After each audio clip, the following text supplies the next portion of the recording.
Je m'appelle Adèle Mercier, j'ai 35 ans. Je viens de faire 10 heures de route éreintante entre Toulouse et Paris, serrant contre moi une boîte en velours contenant les bijoux de famille, le collier et les boucles d'oreilles en saphir de ma mère, destinés à être un cadeau de mariage pour le grand jour de ma sœur. J'avais versé toutes mes économies dans le mariage de ses rêves, la robe, le lieu, toute cette extravagance. Mes mains tremblaient d'excitation en me garant sur le parking de l'hôtel, imaginant son visage quand elle verrait le cadeau. Nous étions proches, nous nous murmurions des secrets sous les étoiles quand nous étions enfants, nous promettant de toujours nous soutenir. Mais dernièrement, les choses n'allaient plus.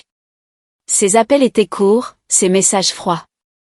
J'ai repoussé le doute, me suis garée et j'ai composé son numéro, prête à me joindre au dîner de fiançailles. Sa voix est arrivée, sèche et dédaigneuse. Oh, on l'a eu hier. Juste la famille. Mon cœur s'est arrêté.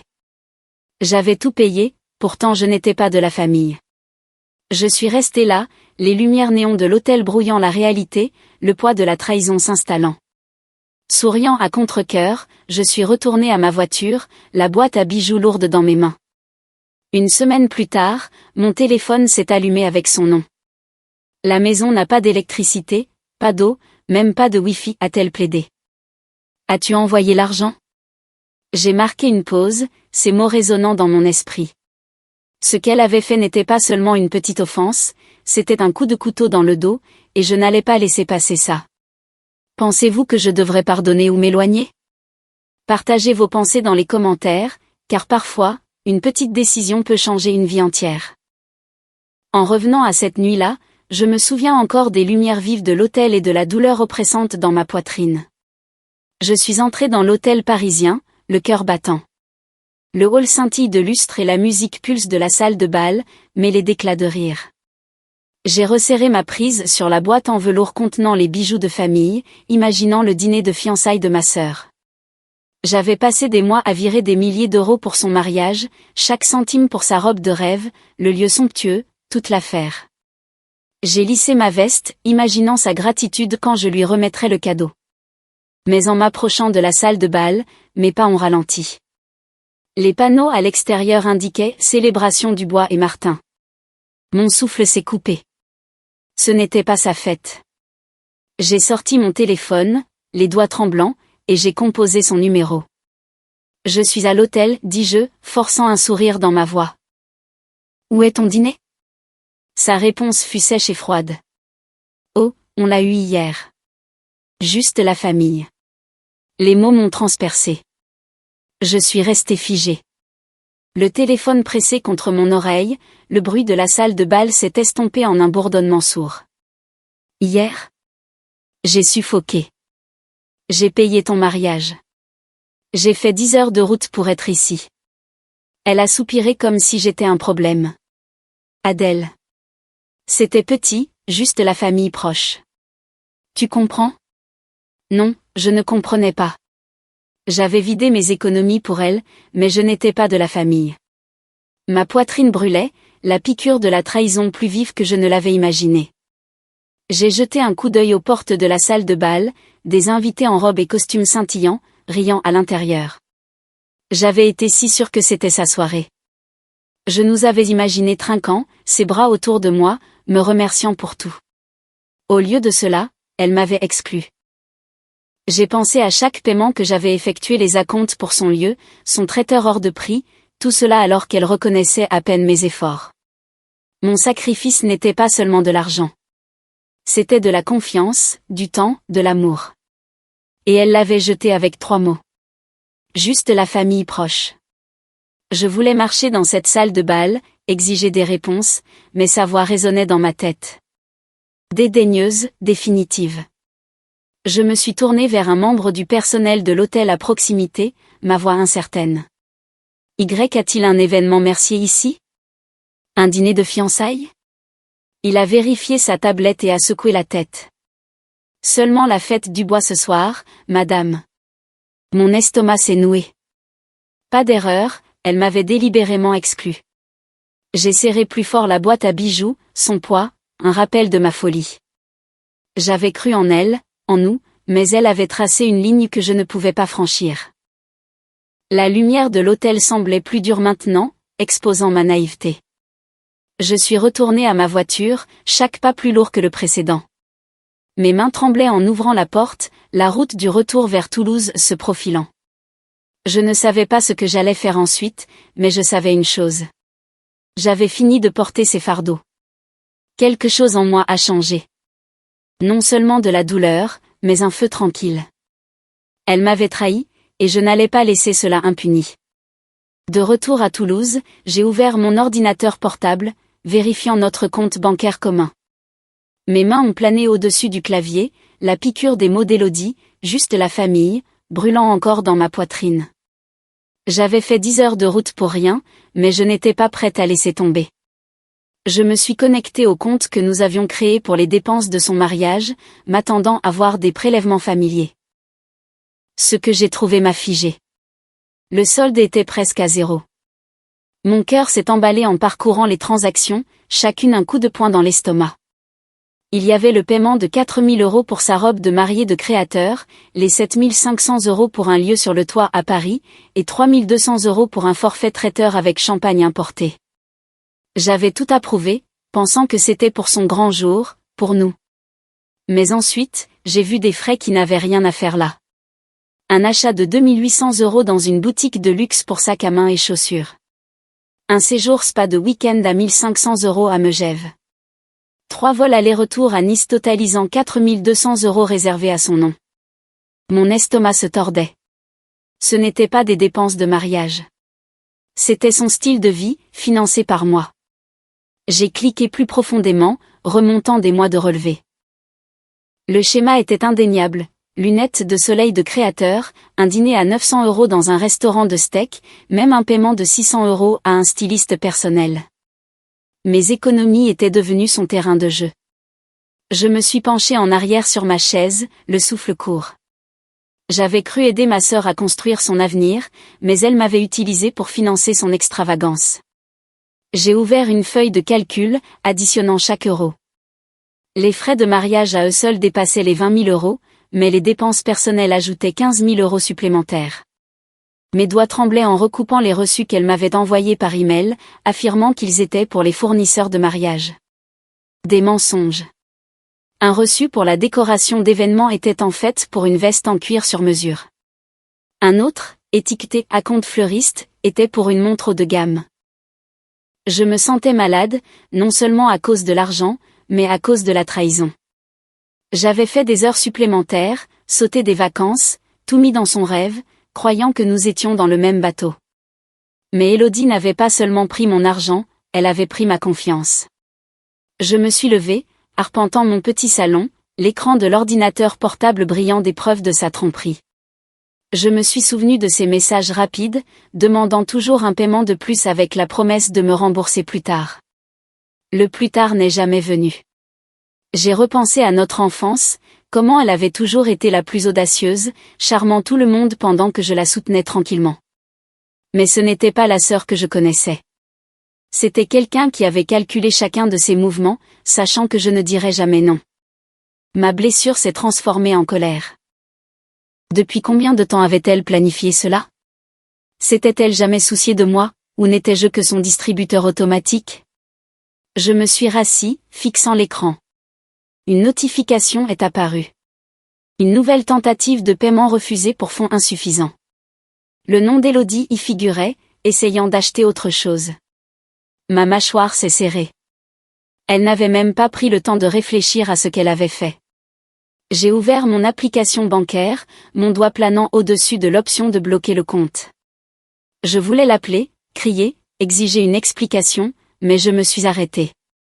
La confronter maintenant ne ferait que lui donner une chance de tordre la vérité. Je devais être plus intelligente pour me protéger. Ma loyauté envers elle avait été aveugle. Mais mes yeux étaient grands ouverts maintenant. Élodie n'était pas seulement déloyale, c'était une voleuse dans ma vie, et je n'allais pas la laisser prendre davantage. À midi, mon téléphone a sonné. La voix de tante Juliette est passée par le combiné. Son ton était lourd, urgent, pas le chaleureux appel habituel que j'attendrais de la sœur aînée de ma mère. J'étais assise sur mon canapé à Toulouse, encore sous le choc de la trahison d'Élodie, sa frénésie de dépenses secrètes vidant notre compte commun. L'appel de Juliette a semblé une bouée de sauvetage, mais ce qu'elle a dit a de nouveau bouleversé mon monde. Adèle, je dois te dire quelque chose à propos de ta sœur. Elle a commencé, sa voix basse. Elle est dans de sales draps. J'ai serré le téléphone plus fort, me préparant. Juliette appelait de Bordeaux, où elle s'était retirée après des années en tant que conseillère financière. Elle avait toujours été la voix de la raison de la famille, celle qui voyait à travers les bêtises de tout le monde. J'ai eu des nouvelles d'une amie à Paris, a-t-elle dit. Ta sœur a coulé une fortune dans un bar en difficulté du centre-ville. C'est un gouffre financier, Adèle. J'ai figé, mon esprit s'emballant. Un bar ? Élodie n'avait jamais mentionné aucune entreprise. J'avais pensé que mon argent finançait son mariage, pas un investissement imprudent. Juliette a continué, expliquant comment Élodie avait présenté le bar comme son ticket pour une vie glamour, convainquant des investisseurs privés de la soutenir. Elle a emprunté plus de 100 000 €, a dit Juliette. Des prêts à taux élevés auprès de types louches. Elle esquive les paiements depuis des mois. Je me suis penchée en avant, mon cœur se serrant. L'Instagram d'Élodie a défilé dans mon esprit, ses posts dégoulinants de tenues de créateurs, de cocktails sur les toits et de légendes sur le fait de vivre le rêve. J'avais supposé qu'elle se montrait juste pour ses abonnés, mais maintenant, tout s'éclairait. Elle avait brûlé mes économies pour maintenir cette image, pour jouer le rôle d'une flamboyante. Elle utilisait ton argent pour masquer ses traces, a dit Juliette, sa voix dure de désapprobation. Ces investisseurs ne sont pas patients, Adèle. Ils tournent autour. Si elle ne paie pas, ils pourraient prendre sa maison, sa voiture, tout. Je me suis levée, arpentant mon salon, le téléphone pressé contre mon oreille. Pourquoi ne m'a-t-elle pas dit, ai-je demandé, même si je connaissais déjà la réponse. Élodie ne me voyait plus comme une sœur, juste une ressource. Juliette a soupiré. Elle est trop fière pour admettre qu'elle échoue et trop égoïste pour se soucier de qui elle blesse. J'ai pensé aux dépenses de mariage que j'avais découvertes, 20 000 € pour son grand jour, plus 15 000 € supplémentaires pour ses folies de luxe. Maintenant, ce bar. Ce n'était pas juste de la cupidité. C'était une double vie entière. Ma colère a éclaté, mais une nouvelle inquiétude a surgi. Et sa fille, ai-je demandé. Chloé, la fillette de 4 ans d'Élodie, une enfant douce avec de grands yeux et un sourire encore plus grand, ne méritait pas de payer pour le gâchis de sa mère. Juliette a marqué une pause, sa voix s'adoucissant. C'est pour ça que j'appelle. Je sais que tu aimes Chloé, mais ne laisse pas Élodie t'entraîner avec elle. J'ai hoché la tête, même si elle ne pouvait pas me voir. Le visage de Chloé a flashé dans mon esprit, ses rires quand je lui rendais visite, sa petite main serrant la mienne. Je ferais n'importe quoi pour elle, mais Élodie, c'était fini. Que se passe-t-il si elle ne peut pas payer, ai-je demandé. La réponse de Juliette fut sombre. Saisie, reprise de possession, ou pire. Ces investisseurs ne plaisantent pas. J'ai avalé difficilement, imaginant Chloé prise dans les retombées. Mon instinct était de réparer, de sortir Élodie de ce pétrin comme toujours. Mais quelque chose m'a arrêté. J'avais déjà trop donné. J'ai mis fin à l'appel, mon esprit une tempête d'émotions. L'avertissement de Juliette a fait écho, les dettes d'Élodie pouvaient la détruire, mais je ne pouvais pas continuer à sauver quelqu'un qui m'avait utilisé si froidement. J'ai pensé à Chloé, innocente dans tout cela, et mon cœur s'est serré. Je voulais la protéger, m'assurer qu'elle ait un avenir, mais je ne pouvais plus laisser Élodie me manipuler.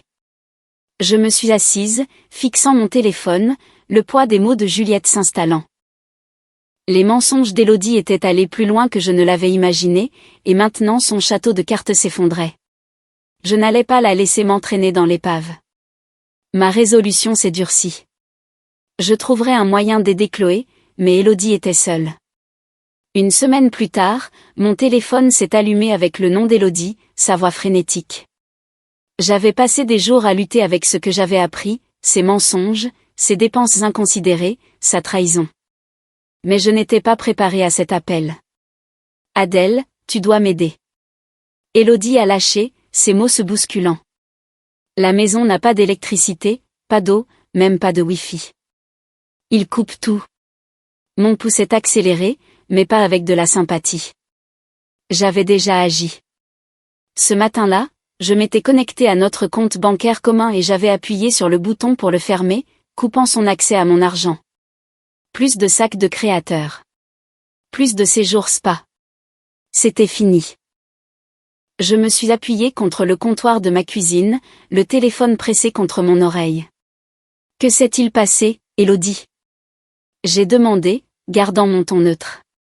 Elle a divagué sur des factures impayées, sa voix se brisant de panique. Je pensais que tu avais envoyé l'argent, comme toujours, a-t-elle dit. On est en train de s'effondrer ici. S'il te plaît, Adèle, juste une dernière fois. Son désespoir était palpable, mais cela ne m'a pas ému. J'avais vu les reçus, 15 000 € de mes économies dépensées pour son style de vie de luxe, en plus des 20 000 € pour son mariage. Maintenant, ses services publics étaient coupés parce qu'elle ne pouvait pas gérer ses propres finances. J'ai ressenti une clarté froide. Elle ne demandait pas d'aide. Elle exigeait que je répare son désordre à nouveau. Puis elle a changé de tactique. Tu te souviens quand nous étions enfants, a-t-elle dit, sa voix s'adoucissant. On se faufilait dans le jardin. On comptait les étoiles, on promettait de toujours rester ensemble. Tu es ma sœur, Adèle. La famille ne laisse pas tomber la famille. Ma mâchoire s'est serrée. Elle s'accrochait à de vieux souvenirs, essayant de me culpabiliser pour que j'ouvre à nouveau mon portefeuille. J'ai repensé à ces mots à Paris, juste la famille, quand elle m'avait exclu de son dîner de fiançailles, celui que j'avais payé. L'ironie brûlait. J'ai pris une profonde inspiration et j'ai dit, seulement pour la famille, tu te souviens? Ma voix était calme, tranchante. Tu as clairement fait savoir que je ne suis pas ça pour toi. Le silence a plané sur la ligne. Pour une fois, Élodie n'avait pas de réplique. J'ai arpenté mon appartement, mon esprit s'emballant. Fermer le compte, c'était comme récupérer une partie de moi-même, mais ces mots sur la famille me piquaient. Je nous ai vues petites filles, riant sous le ciel de la Provence, partageant des rêves d'avenir que nous construirions ensemble. Ces promesses semblaient si réelles alors, mais maintenant, elles n'étaient qu'un autre outil de sa manipulation. J'ai arrêté d'arpenter, ma détermination se durcissant. Élodie, tu en as assez pris, ai-je dit. Tu as menti sur le mariage, utilisé mon argent pour ton style de vie, et maintenant tu te noies dans les dettes. C'est de ta faute. Elle a commencé à protester, mais je l'ai coupée. Plus maintenant. Débrouille-toi. J'ai raccroché, ma main tremblante, mais mon cœur stable. Pour la première fois, je me suis sentie forte, comme si j'avais enfin tracé une ligne qu'elle ne pouvait pas franchir. Mais à mesure que l'adrénaline s'est estompée, un nouveau poids s'est installé.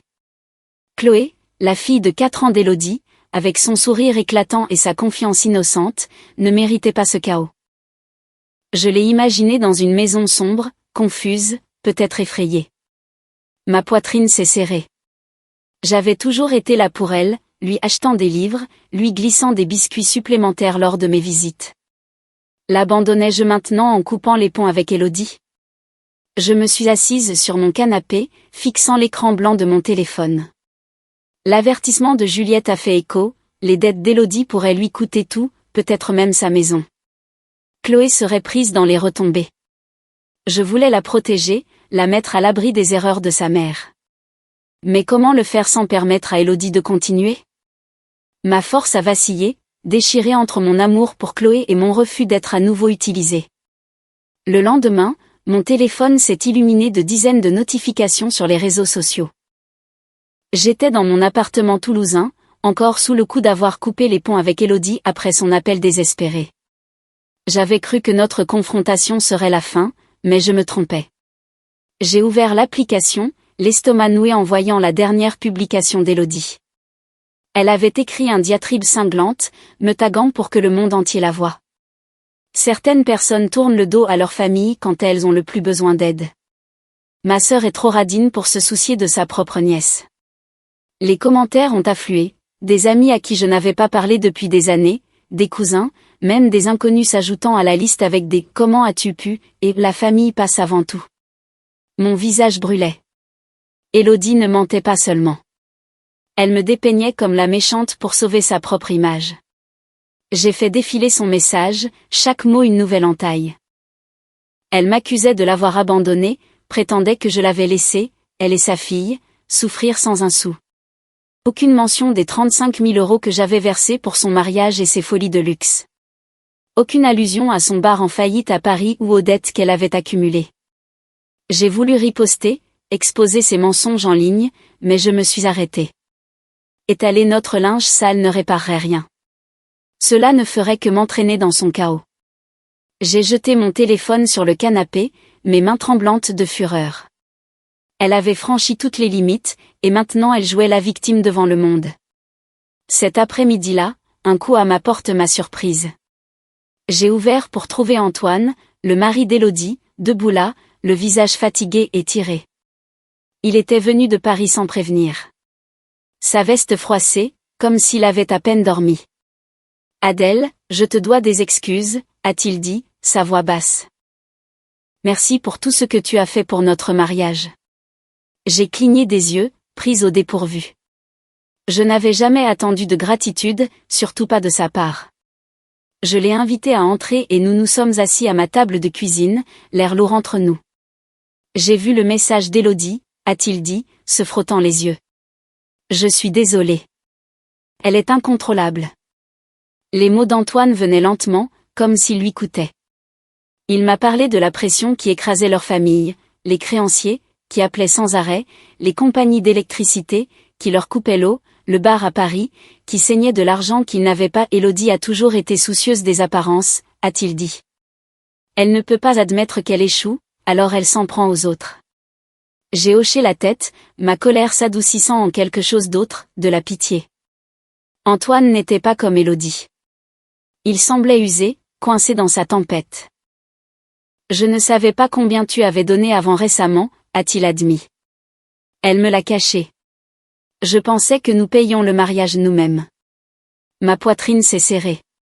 Même son mari était dans l'ignorance. J'ai pensé à Chloé, leur fille de 4 ans, prise dans ce gâchis. Comment va-t-elle, ai-je demandé, ma voix plus douce. Le visage d'Antoine s'est froissé. Elle est confuse. Elle ne comprend pas pourquoi les lumières s'éteignent sans cesse. J'essaie de garder les choses normales pour elle, mais c'est difficile. Mon cœur s'est serré en imaginant les yeux brillants de Chloé ternis par l'égoïsme de sa mère. Antoine s'est penché en avant, sa voix se brisant. Je suis désolée, Adèle. Tu ne méritais rien de tout ça. Je l'ai cru. Il ne cherchait pas d'excuses ni ne mendiait de l'argent, il reconnaissait juste la vérité qu'Élodie refusait d'affronter. Je nous ai servi du café, mon esprit en ébullition. Une partie de moi voulait aider, protéger Chloé et même Antoine des retombées. Mais je ne pouvais pas ignorer la réalité, Élodie m'avait utilisé, m'avait menti, et maintenant me salissait en ligne. Les aider signifierait replonger dans sa toile. Je ne peux pas continuer à la tirer d'affaire, ai-je dit, ma voix enfin posée. Élodie a fait ses choix. Antoine a hoché la tête, ses épaules s'affaissant. Je sais, a-t-il dit. Je devais juste te remercier, je ne sais pas, essayer de réparer ça. Il s'est levé pour partir et j'ai ressenti un pincement de chagrin pour lui, pour Chloé, pour la famille que nous avions tous perdue à cause de la cupidité d'Élodie. Mais ma détermination est restée ferme. Élodie n'était plus ma responsabilité. Le lendemain matin, j'ai ouvert le coffre-fort, les bijoux de famille scintillant à l'intérieur. La visite d'Antoine m'avait secoué, sa gratitude épuisée et ses excuses pour les actions d'Élodie résonnant encore dans mon esprit. J'ai fixé la boîte en velours, son pendentif en saphir captant la lumière, un bijou que ma grand-mère avait porté, un symbole de la famille que j'avais tant lutté pour maintenir unie. Mais les mensonges d'Élodie, ses attaques publiques avaient fracturé ce lien. Je n'allais pas la laisser prendre cela aussi. J'ai fermé le coffre-fort, ma décision claire. Il était temps de protéger ce qui comptait et de laisser partir ce qui ne comptait pas. J'ai pris mon téléphone et j'ai envoyé un SMS à Antoine, mes doigts fermes en tapant. J'aiderai Chloé avec les frais de scolarité et les choses de base, vêtements, nourriture, tout ce dont elle aura besoin. Et je peux te mettre en contact avec une amie qui embauche à Paris. J'ai appuyé sur envoyer, sentant un poids se lever. Le sourire éclatant de Chloé a flashé dans mon esprit, son innocence intacte par le chaos de sa mère. Antoine méritait une chance, lui aussi. Il essayait de maintenir leur famille à flot malgré l'insouciance d'Élodie. Mais quand j'ai ajouté « Élodie n'aura rien », ma résolution était inébranlable. Elle avait dépensé 35 000 € de mes économies, m'avait sali en ligne et n'avait montré aucun remords. Je n'étais plus son filet de sécurité. Antoine a répondu rapidement « Merci, Adèle ». Je ne sais pas quoi dire.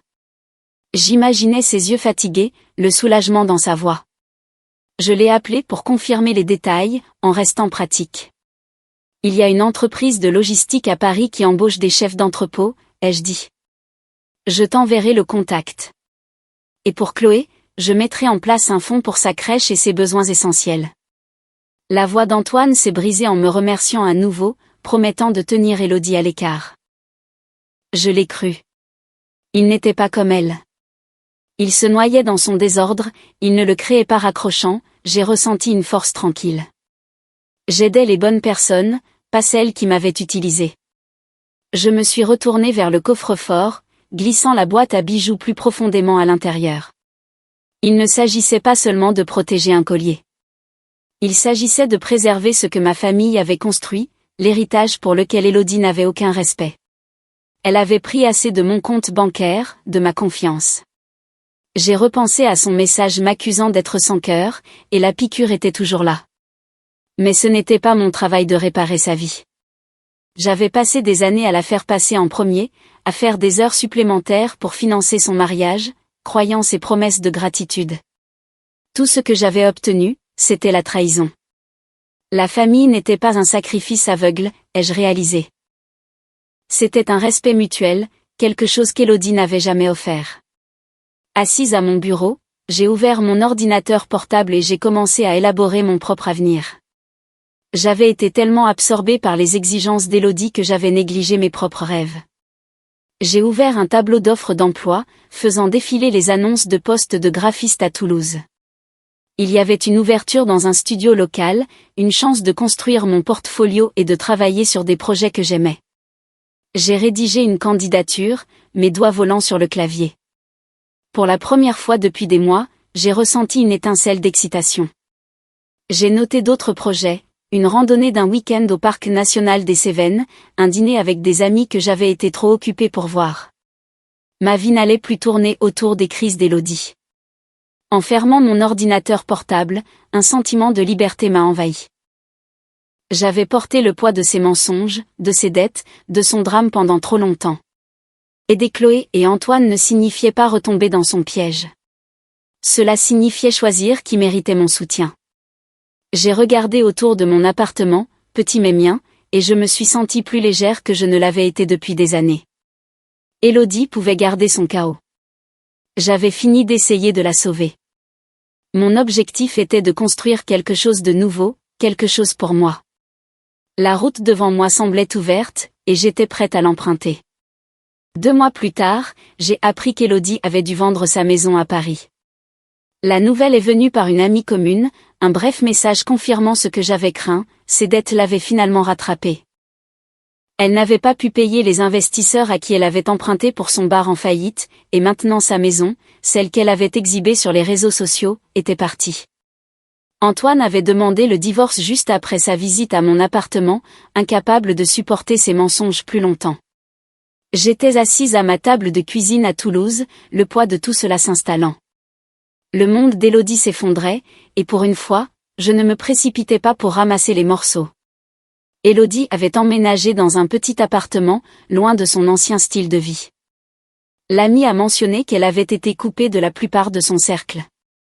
Ses publications mendiant la sympathie s'étaient retournées contre elle, la laissant isolée. Je l'ai imaginée seule, entourée de cartons dans un espace exigu. Son charme ne suffisait plus à garder les gens proches. Une partie de moi a ressenti une étincelle de pitié, mais elle s'est vite estompée. Elle avait choisi cette voie, me mentant, utilisant mon argent et salissant mon nom en ligne. Ses conséquences étaient les siennes.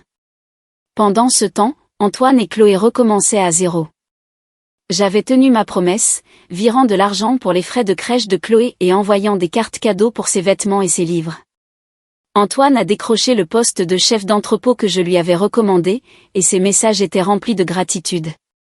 Chloé adore l'école, a-t-il écrit la semaine dernière. Elle t'a fait un dessin. Je te l'enverrai. J'ai souri, imaginant qu'elle gribouillait, inconsciente du chaos de sa mère. Les aider me semblait juste, comme une victoire tranquille. Ils construisaient une nouvelle vie, une que j'étais fière de soutenir sans permettre la destruction d'Élodie. À Toulouse, je trouvais mon propre rythme. Je m'étais inscrite à un cours de peinture dans un studio local, passant mes soirées à mélanger les couleurs sur la toile, laissant les coups de pinceau calmer mon esprit. C'était la première fois depuis des années que je faisais quelque chose juste pour moi. J'ai également commencé à faire du bénévolat dans un centre communautaire, donnant des fournitures et du temps à leur programme parascolaire. Regarder des enfants comme Chloé rire et apprendre m'apportait une joie que je ne savais pas avoir perdue.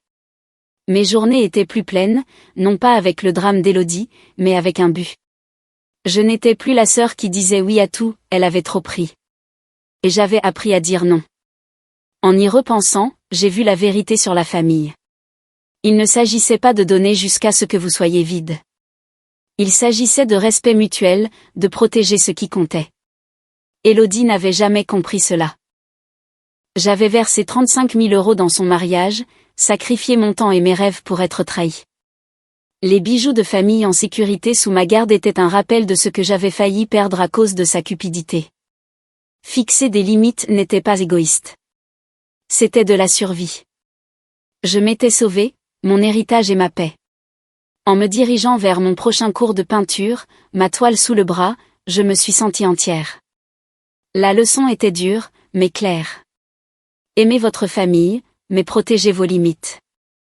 J'ai un rendez-vous ce soir avec mon collègue Marc, un architecte paysagiste très gentil et attentionné que j'ai rencontré au centre communautaire.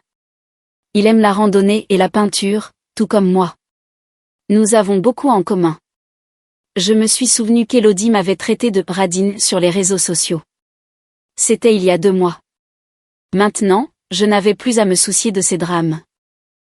Je pouvais enfin me concentrer sur moi-même, sur mes rêves. Ce soir, je porterai la petite robe noire que je n'ai jamais eu le courage de mettre, celle que j'avais achetée pour le dîner de fiançailles d'Élodie. Mais cette fois, ce ne sera pas pour elle, ce sera pour moi. La trahison d'Élodie m'a blessée, mais elle m'a aussi rendue plus forte. J'ai appris à me valoriser, à me respecter. Je sais maintenant que je mérite le bonheur, et je suis prête à le trouver. Je me suis regardée dans le miroir, mon reflet souriant. C'est un nouveau départ.